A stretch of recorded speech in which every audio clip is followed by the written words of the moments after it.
nous allons avec l'aide d'Hachem parler encore de la paracha de Noah. Elle est tellement intéressante, tellement remplie de messages. Nous allons nous concentrer avec l'aide d'Hachem sur un point essentiel et que nos sages, dans le Midrash et Rashi les rapportent, ont marqué, mais pas bien explicité.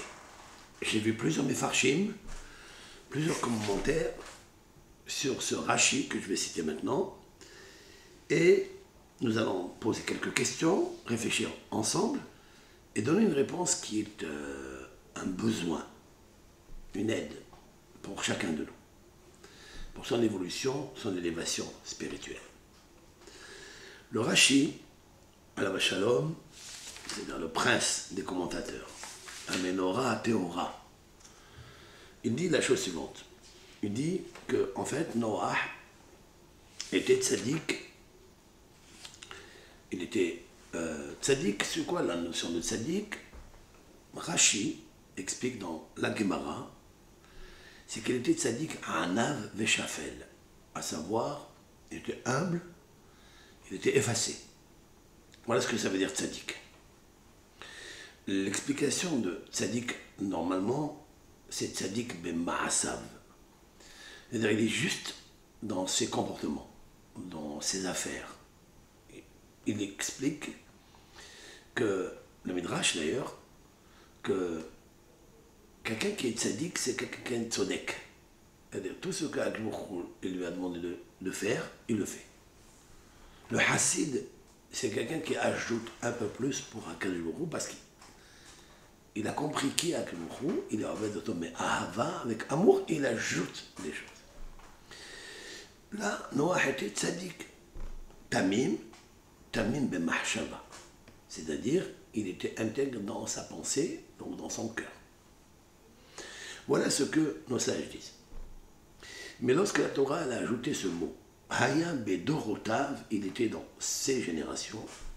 Alors il nous faut savoir que Noah a vécu 3 générations. La première génération, c'est celle de Enoch. C'est la génération qui a ajouté une idée de Avodah Zara, c'est-à-dire de mélanger à Kadosh Baruch Hu une deuxième force.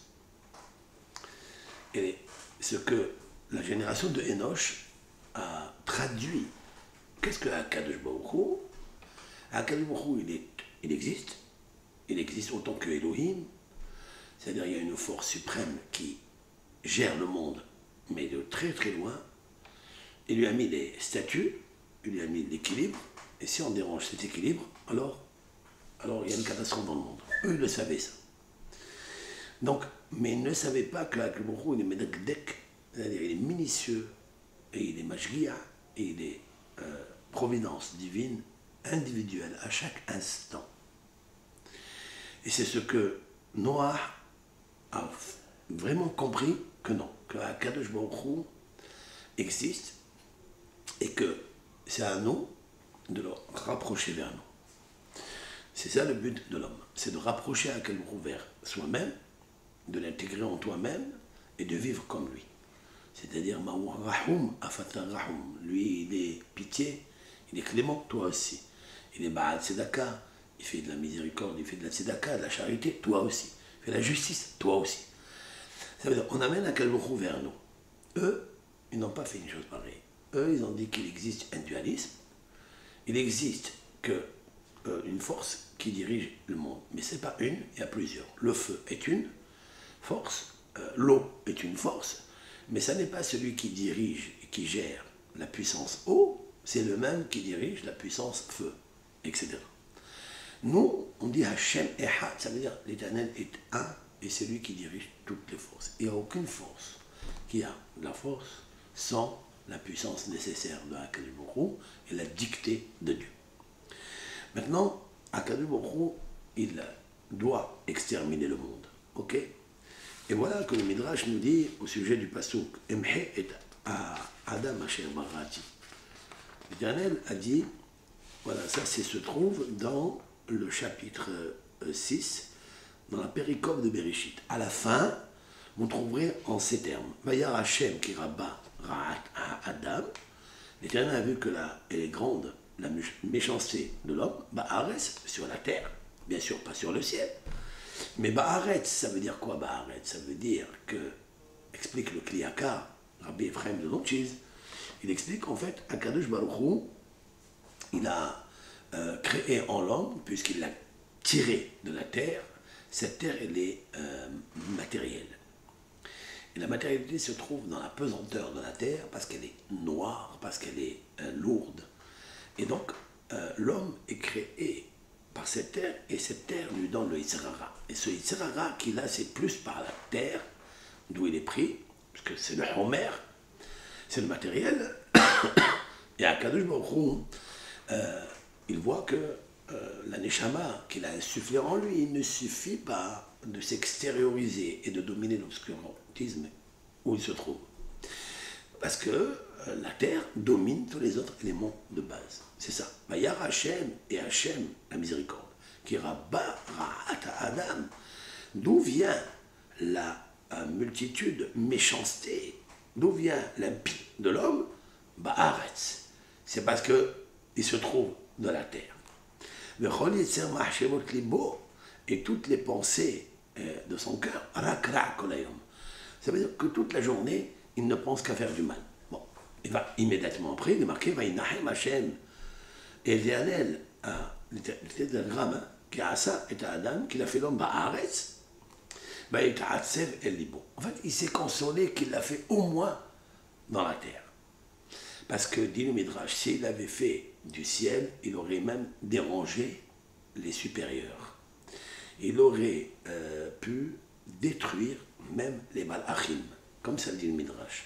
Donc l'Éternel, si l'on peut dire ainsi, se console, bien sûr qu'il l'a fait uniquement à terre. Un jour, un épicurien a demandé à un rave, il lui a dit, est-ce que Akadosh Baruch Hu, c'est possible qu'il regrette ce qu'il fait?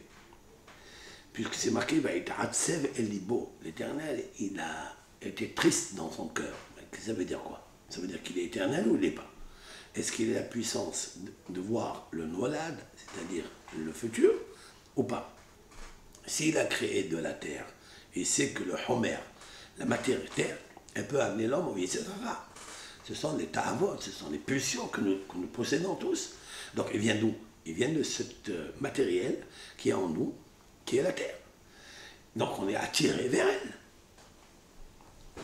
Alors il dit, alors il a regretté, il a de la peine, il est triste, c'est quoi ça? Alors il lui dit, dis-moi, est-ce que toi tu as un enfant? Il lui dit oui. Il lui dit, le jour où il est né, qu'est-ce que tu as fait? Il a dit, j'étais heureux, j'étais content, j'ai fait une grande fête. Il lui a dit, est-ce que tu savais qu'un jour il va mourir, cet enfant? Alors il lui dit, oui, je savais qu'un jour il allait mourir. Il lui a dit, alors de quoi tu es content? Alors le mine, l'épicurien lui demande, lui répond, mais au moment où il est né, j'étais content, j'ai fait la fête, j'étais joyeux, je n'ai pas regardé ce qui va se passer après. Alors il lui a dit la même chose à Kadosh Baruch Hu. Kadosh Baruch Hu, quand il a créé son bébé, il a créé son monde, et il était content. Il y avait une simha, Vayar Elohim, et Haaretz Kitov, il avait tout, chaque fois qu'il a créé quelque chose, il a dit Kitov. Ça veut dire qu'il avait une simha. Bien que dans le futur, cet homme-là ne va pas rester vivant. Alors, Ken, on est joyeux. Maintenant, la même chose ici. Ça veut dire qu'un Kadosh Baruch Hu, il est comme ce papa qui a un enfant. Et d'un côté, il est joyeux quand il est né, il est content, il a fait une grosse fête, et il sait qu'un jour il va partir. Et alors, c'est ça la vie. Alors, qu'est-ce que ça veut dire? Ça veut dire en fait, Akadosh Baruch Hu est content de l'avoir créé sur la terre. Que même s'il détruit par la suite, il va détruire la terre, le monde, comme on va le voir dans ma boule, mais au moins je ne l'ai pas créé dans les cieux, parce que là, ça aurait été pire. Il m'aurait fait là-bas un carnage. Et en même temps, on sait très bien que les malachim qui sont descendus en bas, quand ils descendent ici sur cette terre, l'atmosphère fait en sorte qu'elle est polluée par la Touma, et cela a fait en sorte qu'ils ont fauté avec les filles qu'ils ont vues, se sont mariés avec elles, etc., comme l'a expliqué la paracha de Bereshit. Et ça suit cela. Pourquoi? Parce que, à quel moment il dit, Vayomer Hashem, et Hashem dit, Emhe et Adam asher barati. Je vais effacer l'homme que j'ai créé, me'al bnei Adama. Mais Adam ad behema ad remes ve'adof hashamayim ki nihamti l'kehasitim. Il a dit, j'ai regretté, mais en fait, j'ai pas regretté. Rashi explique, nihamti, parce que l'Éternel n'est pas un homme pour regretter. Nihamti hashafti, mala asot, le taken, et ta'olam. L'Éternel, il a pensé comment instituer un arrangement dans le monde. Cet arrangement-là, ça va être Noah. Mais Noah, la juxtaposition à la fin de la paracha de Bereshit, mais Noah matzahen be'enei Adonai. Autrement dit, le Midrash cite ici, dans le Kuchimani, il dit, même Noah, en fait, n'avait pas le mérite d'être sauvé. Seulement, matzahen be'enei. Il a trouvé grâce aux yeux de Hachem. Il nous faut comprendre cela. Pourquoi? Parce que matzahen be'enei Hachem, il est marqué que elle est toldot Noah, Noah ish tzadik, tamim. Noah était un homme pieux, un homme sincère, avec un Kadosh Baruch Hu. Il n'a pas fauté comme les autres. Alors pourquoi on dit que Noah, c'est seulement parce qu'il a trouvé grâce à Hachem que l'Éternel l'a laissé vivant? Ça veut dire quoi? On va dire autre chose. Est-ce que là, Kadosh Baruch Hu, il a pensé qu'en détruisant le monde, il allait effacer totalement le monde? Ça veut dire qu'il n'y a plus personne qui va vivre. Admettons que Noah n'avait pas trouvé grâce aux yeux d'Hachem, qu'il n'était pas tzaddik. Ça veut dire que pourquoi il a fini avec son monde? C'est ça. Alors pourquoi Akadosh Baruch Hu, il a créé la Torah? On dit que la Torah a été créée avant l'homme 974 générations. Ah, pour qui cette Torah? Alors tout le Pirouge de Bereshit, tout ce que nos sages et Rabbi Shimon bar Yochai et 720 permutations dans le mot Bereshit, seulement le mot Bereshit, pour expliquer qu'Akadosh Baruch Hu, il a créé le monde pour Israël et Israël pour étudier la Torah. Qu'est-ce que ça veut dire? Alors là, s'il avait effacé le monde, alors, Noah, il ne serait pas là, Moshe Rabbeinu ne serait pas là, Abraham ne serait pas là, alors comment on aurait fait pour la Torah? La réponse est la suivante. En fait, Dieu, il sait que Noah, il va rester vivant. Il ne sait pas qu'il a voulu effacer l'homme, c'est-à-dire tout le monde. Sauf que Noah, alav shalom. Et c'est là où j'attire votre attention, et c'est pourquoi que Rashi, il a compris que Noah était tzaddik bedorotav. Qu'est-ce que c'est bedorotav dans ces générations? Rashi nous dit la chose suivante. Je vais vous lire ce Rashi qui est intéressant. Bedorotav. Yesh merabotenu. Il y a parmi les maîtres qui disent comme ça. Doshim oto lishvah. Les Berotov, ça veut dire qu'il était grand dans toutes les générations. Et ils font une éloge sur Noah.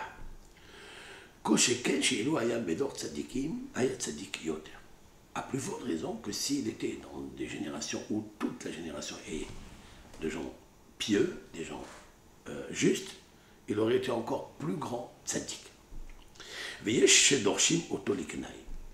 il y a qui disent que non. Et qui disent que Noah était tzaddik dans une génération de Rechaim. Selon la génération, il était tzaddik.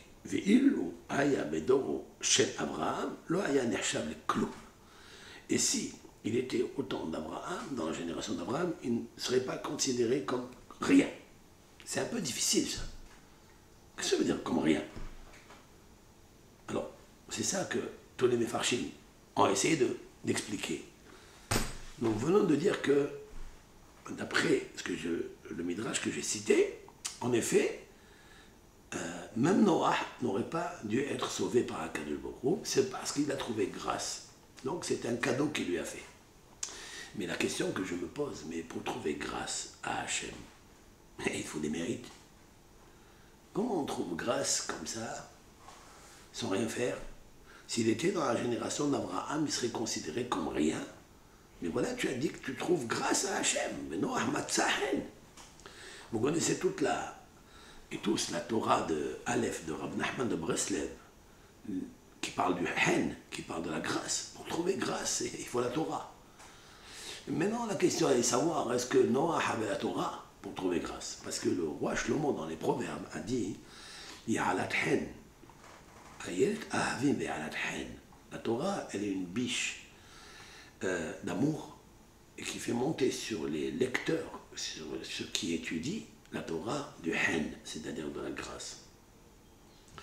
Si Noah il a trouvé grâce aux yeux d'Hachem, c'est qu'il avait la Torah. Et s'il a la Torah, alors il trouve le nahat, c'est-à-dire l'apaisement. Et c'est que Noé, il a détruit le monde entier, et lui, il est un Baal Torah, il a le hen, il a la grâce. Alors, bien sûr que oui, bien sûr qu'il faut savoir que Methuselah, Mathusalem, était un grand tzaddik et un grand gaon dans la Torah. On dit dans le Midrash que Methuselah a étudié la Torah avec Adam Arishon. Alors bien sûr, Adam Arishon connaissait la Torah et tous les détails des mitzvot de la Torah que Akadosh lui a enseigné, plus que Moshe Rabbeinu. C'est marqué dans le Zohar HaKadosh, cela, que Adam Arishon est capable, c'est la Kadosh Baruch Hu, c'est-à-dire l'œuvre directe de Dieu, sans passer par l'homme, par papa, maman. Cela veut dire qu'il a Bina, il a ce qu'on appelle Zihra, dans le Zohar, ça veut dire une neshama nucléaire pure. Et donc, il a capté qui est Akadosh Baruch Hu. Si quelqu'un a cet émetteur de la neshama, plus elle est pure, plus elle est grande, plus elle capte, c'est sûr qu'Adam Arishon, ça a été le premier, au moins avant la faute.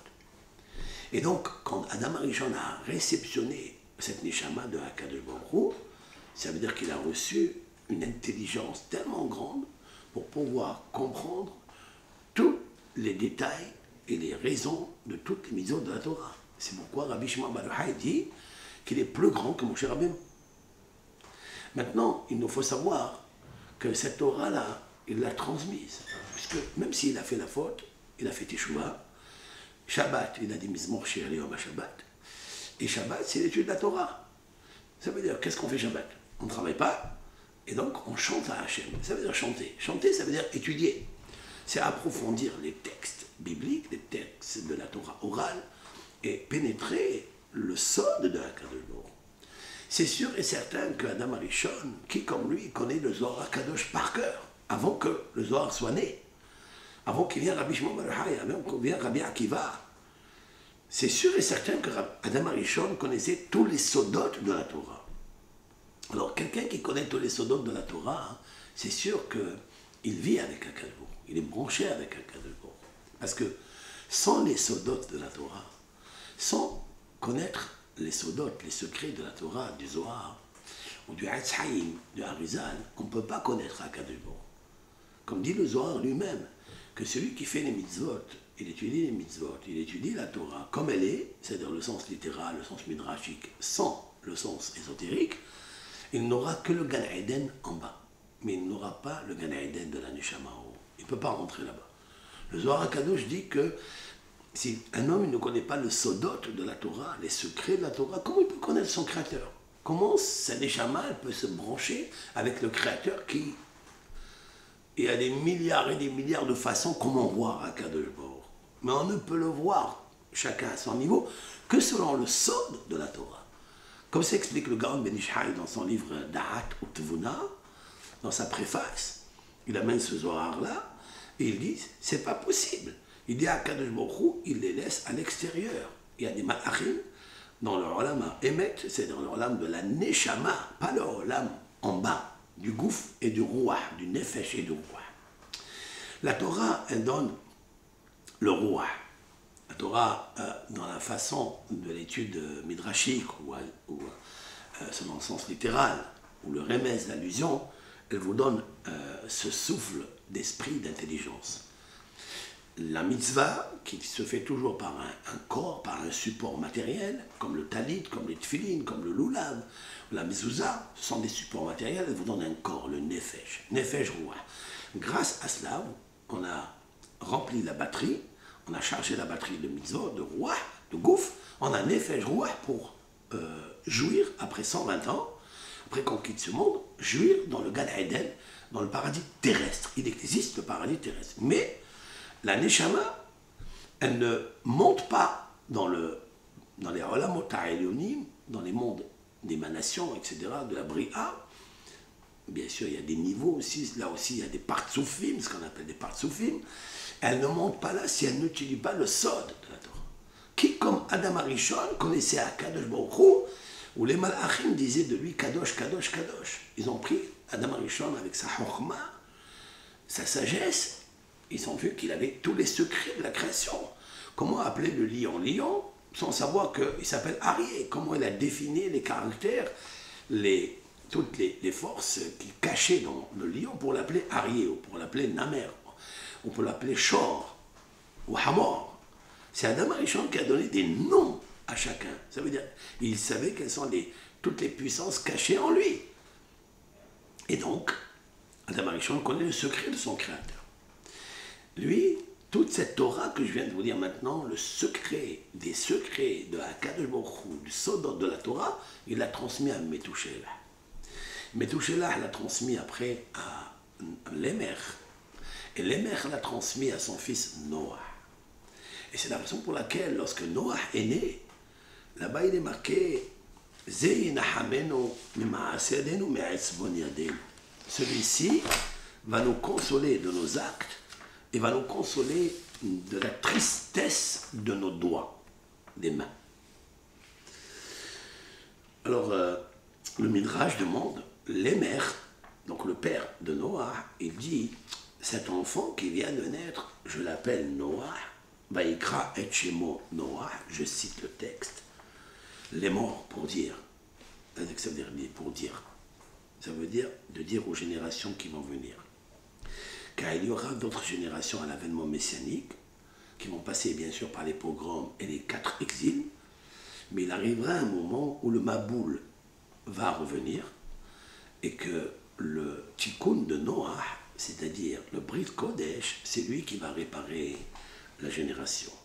C'est lui qui va faire en sorte de créer une Teva, l'arche, c'est-à-dire une protection, si on peut dire ainsi, hein, où toutes les personnes qui ont été comme Noah, qui ont suivi le conseil de Noah, la Tmimout de Noah, la Simha de Noah, eh bien, inahamenu mimaasenu, de toutes nos actions, et de la tristesse de nos mains. Minha Adama, de la terre, Asher Erara Hashem, que l'Éternel a maudit, puisque la terre était maudite. Alors le Midrash demande, d'où le c'est Lémer? Est-ce que Lémer était un prophète? Pour dire que cet enfant-là qui va naître, lui, il va amener le bonheur et la simha dans le monde. D'où il le sait? Alors, je cite un Midrash, dans Midrash il a Medenu, il y a le Kout Talmud Torah. Le Midrash, il dit, d'où il le sait? Amal Hachi Valed, Noah. Mais il faut y avoir les mères. D'où c'est les mères que Noah, c'est lui qui va sauver la génération, qui va apporter le bonheur. Et c'est vrai, nous l'avons vu après, que depuis Noah, Abraham est né, Shem est né, Shem, Abraham, Yaakov, etc. Il est marqué comme ça. Akadosh Baruch Hu, il a dit, j'ai maudit la terre. Arura Adama. Il a dit à Adam Arishon, j'ai maudit la terre. Ba'avorecha à cause de toi, à cause de tes fautes. Amar le panav ribono shel haolam. Adam Arishon, il se pose la question à Hachem, il dit, jusqu'à quand la terre va être maudite? Alors Akadosh Baruch Hu lui a dit, Hachi valed Adam Maoul, jusqu'à ce qu'un bébé né circoncis, lorsqu'il naîtra un enfant circoncis, tu connaîtras que la terre va un petit peu affaiblir sa malédiction. Kevan Shenolad Noah, lorsque le père, donc cela, Lémer l'a reçu de Metouchelah, Metouchelah l'a reçu de Adam, par transmission, lorsque Noah est né, il est né circoncis, Miyad Yada Lémer. Immédiatement, Lémer savait, Amar Vadaï, Zeinahamenu Mimaasenu. Il dit maintenant, c'est sûr et certain que cet enfant-là, il va nous consoler de nos actions et de la Savon, c'est-à-dire de la tristesse. Qu'est-ce que ça veut dire? Quelle tristesse il y avait? Le Midrash demande, Ma'ou Mahasenu, qu'est-ce que c'est nos actions? Kodem Shenolad Noah, avant que naisse Noah, Avant qu'on naisse Noah, les gens semaient donc du blé et sortaient à la place des, on appelle ça, des joncs. Des joncs.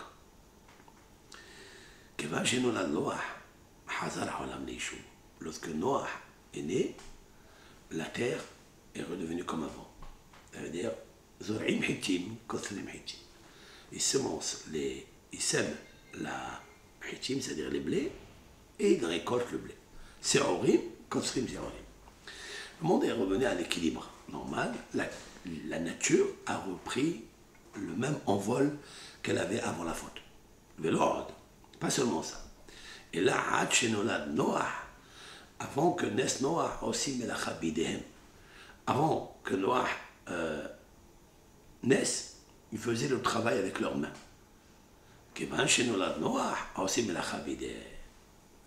Lorsque Noah est né, alors ils ne faisaient plus avec leurs mains.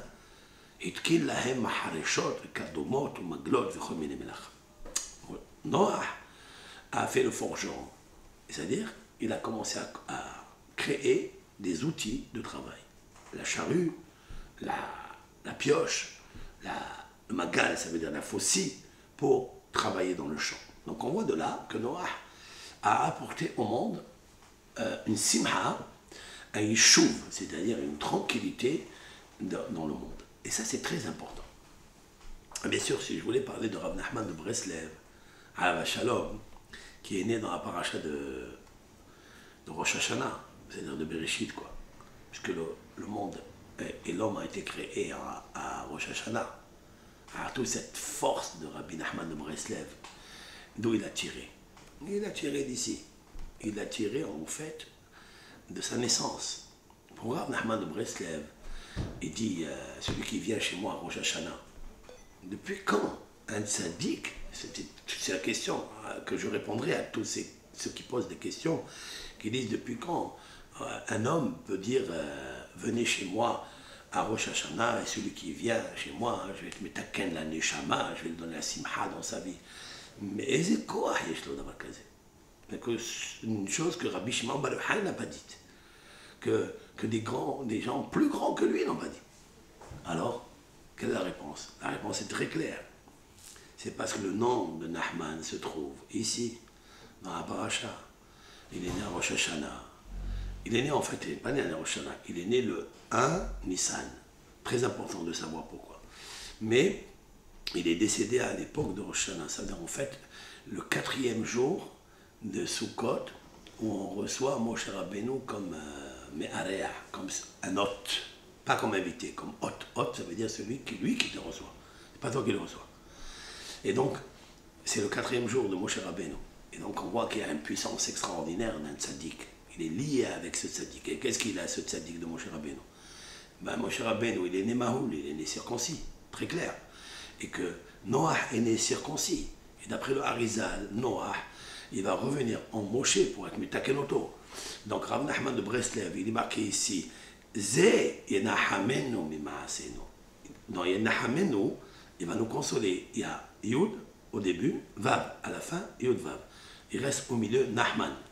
Nachman, il est né en fait dans cette période-là. En fait, il est décédé dans cette période, je veux dire. Et donc sa neshama, elle est tirée de Rosh Hashanah. Puisque le jour où Dieu va créer l'homme, c'était à Rosh Hashanah. Et lui, il est né dans cette période-là. Et c'est la raison pour laquelle il a amené le Yishuv Ha'olam. Ça veut dire qu'il est en train de ramener les jeunes qui se sont perdus dans le domaine du Brit Kodesh, qui n'a pas fait de faute dans ce domaine-là, qui est l'homme, celui qui va connaître la mort, celui qui est né de Mina Aretz, qui n'a pas commis des fautes. C'est normal de commettre des fautes comme ça, parce que si dans le Dor Amaboul, en fait, c'est le Dor de la génération qui a abîmé l'organe sexuel, et c'est la génération où nous sommes aujourd'hui, où malheureusement, l'influence dans ce domaine, elle est puissante, elle est très puissante. Et si les jeunes, ils arrivent aujourd'hui à aller à prendre la simha le jour de Rosh Hashanah, je trouve qu'ils trouvent la racine ici, dans ce texte. En fait, c'est ce que je voulais dire en substance, en passant par là, parce que c'est dommage de l'économiser et de le faire savoir. Donc, Kevan Shenolad Noah, Et c'est là où en fait, les toldot Noach, il sadique, il y avait Doradam, et Elohim italech Noach. Le Zohar Kadosh, il demande pourquoi 3 fois le nom de Noach dans le même pasouk. Moi je dis pas 3, je dis 4. Puisque Venoach Matzahen Ben Hashem, à la fin de la paracha, on dit que de Bereshit, donc que Noach a trouvé. Voilà, Nah, 4. Nah. Ils sont là. Le Noach, c'est en fait lui. Parce que le man, Noach, c'est lui, Nahman. Nahman, c'est man, monsieur Noach. Qui a fait descendre la manne? C'est qui? C'est Moshe. Voilà pourquoi il distribue la manne le 4e jour de Sukkot. Parce que c'est lui qui nous reçoit. Et en fait, c'est tout ça. Il me semble que Rav Nahman avait ce roi HaKodesh de trouver sa racine de Rosh Hashanah. Bien sûr, il y a beaucoup d'encre qui s'est versée, beaucoup de paroles, et des fois inutiles. Et nous, moi je constate ce que les jeunes aujourd'hui, j'étais à un mariage à Strasbourg, j'ai vu le Hatan, donc j'ai marié un Hatan, je lui souhaite un grand bracha, lui et sa Shirel, donc, et son épouse, et bien ces deux Breslev, Baruch Hashem, la simha des jeunes de Paris, donc ils se sont déplacés, et tous ces jeunes étaient à Ouman. Et Rosh Hashanah, j'ai vu un mariage explosif, un mariage avec la simha, avec la joie, avec le bonheur. Je suis persuadé que cette force de tzaddik pénétrait. Mais d'où il le sait ça? Adam Arishon, il a demandé à Kadosh, il a dit, tu as maudit la terre, mais jusqu'à quand tu vas la maudire? Il lui a dit, jusqu'à ce qu'il naisse un homme qui va faire tikkun aberit, qui n'est maoul. Je ne sais pas si Rav Nahman est né circoncis, mais en tous les cas, il a tout fait pour le devenir après. C'est-à-dire, il a tout fait pour circoncire les défauts et des bguimotes, les écorchures des jeunes de la génération. Leur donner la simha. Et c'est ça, Yeshuva Olam. Aujourd'hui, tu plantes du blé, et bien tu récoltes du blé. À l'époque, tu sèmes le blé et tu récoltes on appelle ça, les joncs et les épines. C'est quoi la métaphore qu'il y a ici? Seulement à cause de ça, parce que tu plantes du blé, tu sors du blé, en fait, l'allusion c'est quoi?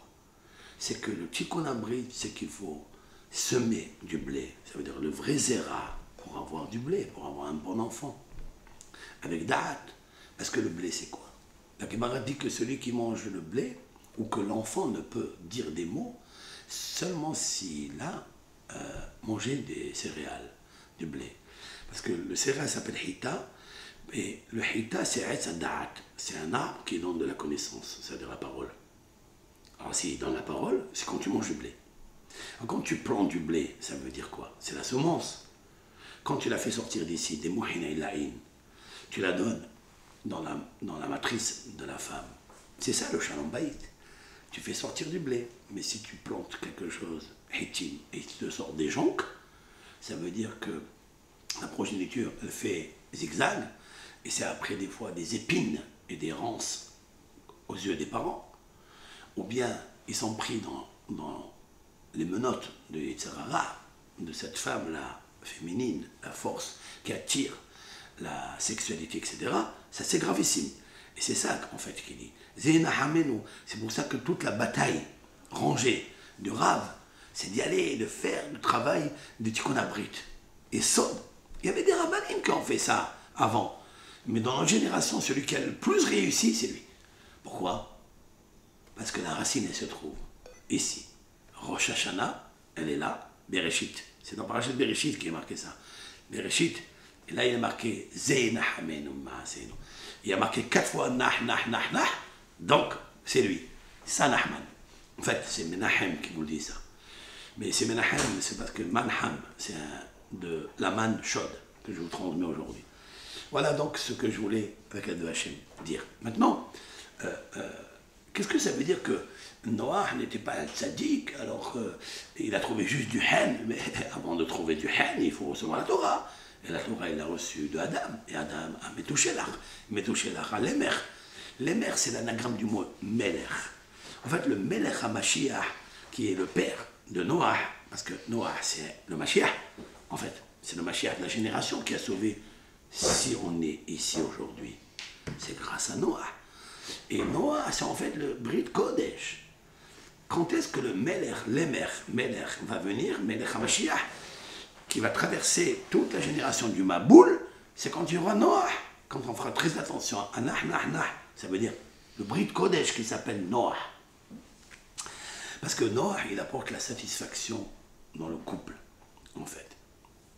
Et c'est la raison pour laquelle Noah est un grand sadique. Alors comment le Midrash peut se permettre de dire que Noah, normalement lui aussi, il aurait été calciné ou effacé dans le Ramaboul. Mais il a trouvé grâce aux yeux de Hachem. Mais c'est grandiose. La réponse est la suivante.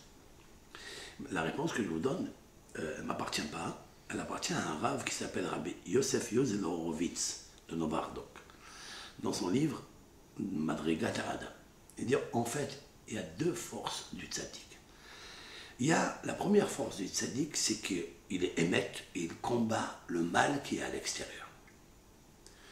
Il y a du mal à l'extérieur, il sait qu'ils font des atrocités, il sait que c'est exécrable devant Hachem, il va se battre à ne pas faire comme eux, les Ma'ana émet. Faire des reproches, se battre avec eux, comme il a fait Noah. Pendant 120 ans, pendant qu'il construisait la Teva, il s'est battu avec les personnes de sa génération, les impies de sa génération. Il n'a pas réussi à les ramener, certes, mais il s'est battu avec eux. Ça, c'est un niveau de tzaddik. Mais il y a un deuxième tzaddik. C'est pas seulement le Hémet ne s'arrête pas à combattre l'Ishbor et à Sheker, de briser le Sheker. Non. Mais d'être Rodef, le Hémet qui est à l'intérieur. Ça veut dire qu'il faut qu'il arrive à un niveau d'amour de Hachem intérieur. C'est pas parce qu'il y a le mal, même s'il n'y a pas le mal.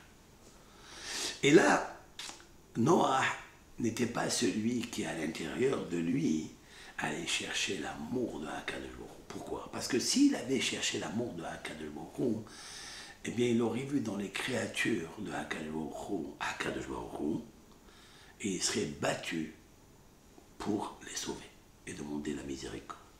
Le Midrash dit qu'il n'a pas demandé la miséricorde. Mais c'est vrai, il n'a pas demandé puisqu'il ne les a pas sauvés.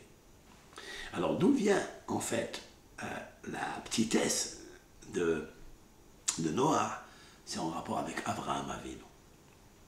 Avec s'il était dans la génération d'Abraham Avinu, où la sakana, elle était moins que celle, la sakana, c'est dans le danger, était moins que celui de la génération du Maboul, parce que pendant la génération du Maboul, on voyait le mal en apparence.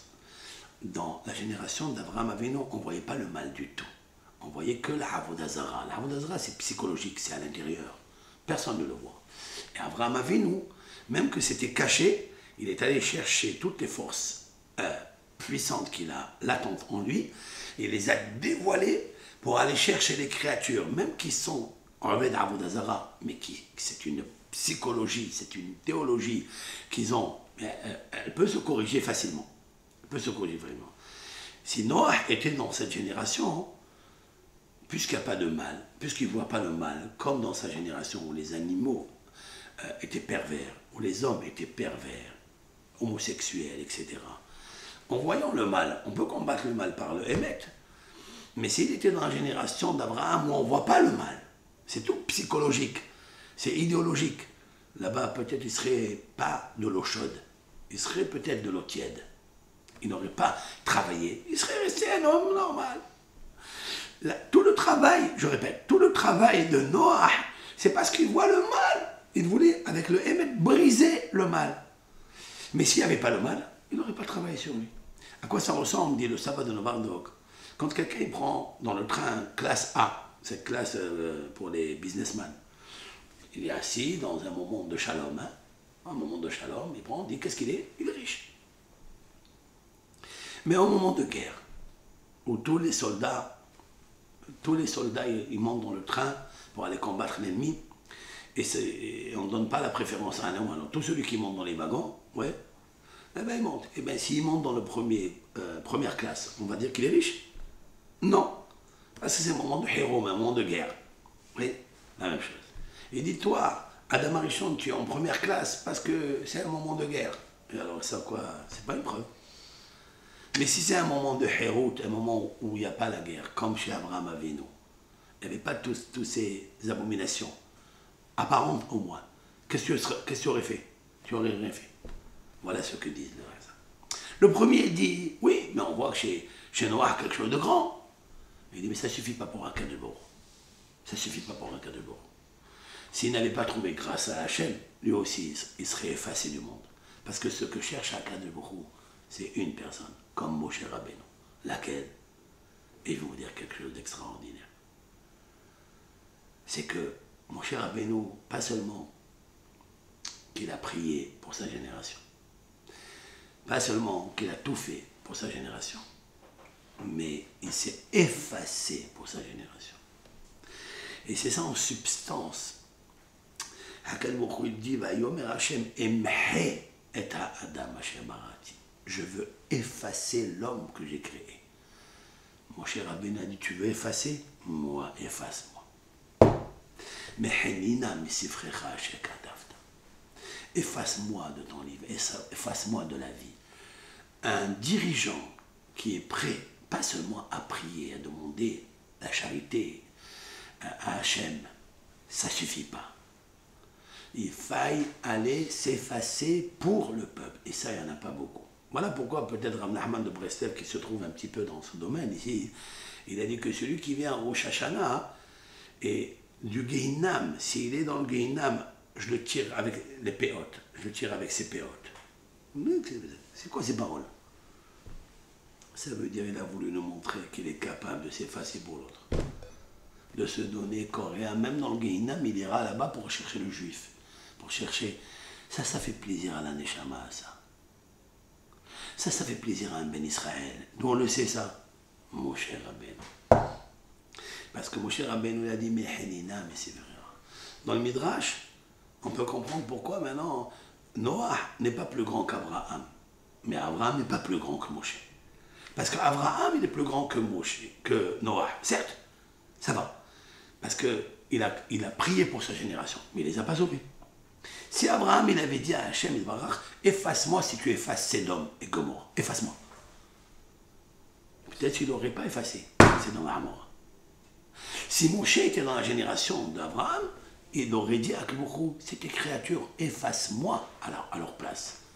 Comme il a fait pour le Hétaïgel, qui était plus grand, la faute du veau d'or, ou la faute de Sodome et Gomorrhe, qui est plus fort? Le veau d'or est plus fort. Donc si Moshe Rabbeinu a sauvé le peuple d'Israël de cette, comment on appelle ça, de cette colère de Hachem, où il a dit, je vais les effacer complètement. Et Moshe Rabbeinu a pu combattre, qu'ils ont fait Avodah Zarah et tout, viennent de recevoir la Torah, c'est sûr et certain que Sodome et Gomorrhe, il aurait. Donc qu'est-ce qu'on voit de là? Quelque chose d'extraordinaire. Quoi? Qu'il n'y a pas de limite à la Emouna. La Emouna, elle est grandiose, elle est profonde. Et on ne sait pas l'amour de Hachem, on ne la connaît pas. La preuve, Noah, on le taxe de Ma'amin ve'eno Ma'amin. C'est quelqu'un qui croit et il ne croit pas. Ça veut dire croit ou ne croit pas. Il y a le sabbat de Novardon qui dit, oui, il croit que le mal qu'ils sont en train de faire, c'est pas bon. Et qu'il va combattre avec le émet qu'il a contre eux. Mais il n'a pas assez de émouna intérieure pour aimer Hachem et aimer ses créatures et pour se battre pour eux. Ça, il n'a pas. Abraham, il est Rosh Ha'amini, il est grand, mais il ne s'est pas effacé pour eux jusqu'à ce qu'il est venu Moshe Rabbeinu. Moshe Rabbeinu, alav shalom, c'est ça en fait le tzaddik. C'est que de là on tire l'idée de la Emouna, jamais dire qu'il y a une limite à la Emouna. La limite, elle est chez vous. La frontière, elle est chez vous. L'incapacité, elle est chez vous. Alors que la Emouna, elle est l'infini. Et Moshe Rabbeinu nous l'a prouvé. Même que Dieu, il s'est mis, il a dit, je vais effacer le monde. Eh bien, si Moshe Rabbeinu était au temps de Noah, il aurait dit, Emhet Adam, je fasse l'homme. Alors Moshe lui dit, n'efface pas personne, efface-moi à moi. C'est ça un vrai dirigeant. Tu as compris? Un vrai dirigeant, c'est quelqu'un qui fait Ratson Hachem Blikvoul, sans limite, sans limite. Il prie pour le Ham Israël, il donne ce qu'il a. De sa poche, il donne tout pour le Ham Israël. C'est ça un vrai dirigeant. Et jamais il regarde son intérêt. Vous comprenez? Et il n'a pas de frontière pour la ligne. Et c'est ça, on fait de la grandeur de Moshe. Mais avec ça, je réponds à un midrash très étonnant. Très, très étonnant. Le midrash dit que Noah, il a dit à Moshe Rabbeinu, je suis plus grand que toi. Ani gadol mimra. Moi, je suis plus grand que toi. Et Moshe Rabbeinu lui dit, moi, je suis plus grand que toi. Ani gadol mimra. Moi, je suis plus grand que toi. C'est quoi cette discussion? C'est quoi l'imagine? Noah n'a pas connu Moshe. Ni Moshe, Noah, oui. Alors, comment nos sages ont pu s'imaginer une telle discussion? Alors, la réponse, elle est comme ça. En fait, Noah, il a dit à Moshe Rabbeinu, moi, je suis plus grand que toi, parce que grâce à moi, tu es là. Tu es là. Si je n'avais pas trouvé grâce à Hachem, aux yeux d'Hachem, ben, tu ne serais pas là. Il aurait effacé le monde entier. Et Moshe de lui répondre avec modestie, pas avec affrontement, ni avec effronterie, jamais de la vie. Moshe Rabbeinu a dit, Ani gadol, mimra, pas que je suis plus grand que toi. Ani gadol mimecha, grâce à toi. Ça vient de toi que moi je suis gadol. Et c'est la plus grande modestie. Parce que, pourquoi moi, il m'a écouté? Pourquoi il m'a écouté? Parce que j'ai appris de toi. Qu'est-ce que j'ai appris de toi? Que toi, tu n'as pas prié pour eux, tu t'es pas effacé pour eux. Et j'avais compris que tu as trouvé grâce, et t'as sauvé à toi, tes enfants. Mais moi, j'ai appris de toi qu'il faut s'effacer pour eux. Donc je me suis effacé. Donc ma modestie à moi vient de toi. Vous comprenez? Donc je termine ce petit cours avec l'aide d'Hachem, Kotov Lachem, la quintessence et la leçon qu'aujourd'hui j'enseigne, c'est qu'il n'y a pas de limite à la émouna de Hachem Barach et à l'espoir. Tu peux aller très très fort. Même si tu sais, tu as entendu qu'il y a des professeurs qui ont dit que ce malade c'est fini, il va mourir. Ne t'arrête pas. Prie et efface-toi pour lui. Comme il a fait le Hametz Haïm à la Shalom, 40 jours, il a prié pour une femme stérile, pour avoir un enfant. Il l'a dit ça à sa vieillesse, il a dit. Mais il a prié dans sa jeunesse. Il a prié pour une femme stérile 40 jours. Il a jeûné 40 jours. Pas seulement prié, jeûné. Il s'est effacé, il a effacé sa graisse, son sang intérieur. Toute sa force, il a effacé. Et elle a eu un enfant après. Ça, c'est un dirigeant. D'où il a appris le Hafiz Haïm de faire une chose pareille? L'amour de Hachem, la émouna en Hachem. Que Hachem, il est illimité dans sa miséricorde. C'est à nous d'en croire et de faire quelque chose avec. Donc, apprenons de là, avec l'aide d'Hachem, qu'il faut être intérieurement bon, pas seulement de récuser le mal extérieur, mais de travailler le bon à l'intérieur de toi, de le développer. Tout ça dans le sens du Ratson, Akadosh Baruch Hu. Kol Tov Lachem.